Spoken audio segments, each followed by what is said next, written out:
In this video, we're going to review how to do long division. So the first thing we need to know is, well, the steps to long division. And they're simple. Divide, multiply, subtract, bring down, and then repeat. Let's start with the problem on the left. How many times does 5 go into 7? Well, of course, it only goes in once. So then I'm going to multiply 5 by 1, and that gives me 5. Step number 3 is to subtract, so 7 minus 5 is 2.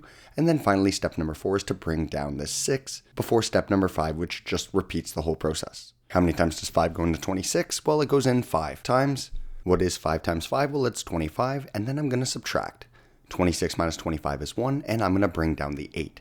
How many times does 5 go into 18? It goes in 3 times. 5 times 3 is 15. 18 minus 15 is 3. And then I'm going to bring down the 5. How many times does 5 go into 35? Well, it goes in 7 times. What's 7 times 5? Well, it's 35. 35 minus 35 is 0 remainder, which means that 5 goes into 7,685 1,537 times. That number on top of the line is my answer, or my quotient. Let's try it one more time on the right. Well, how many times does 3 go into 2?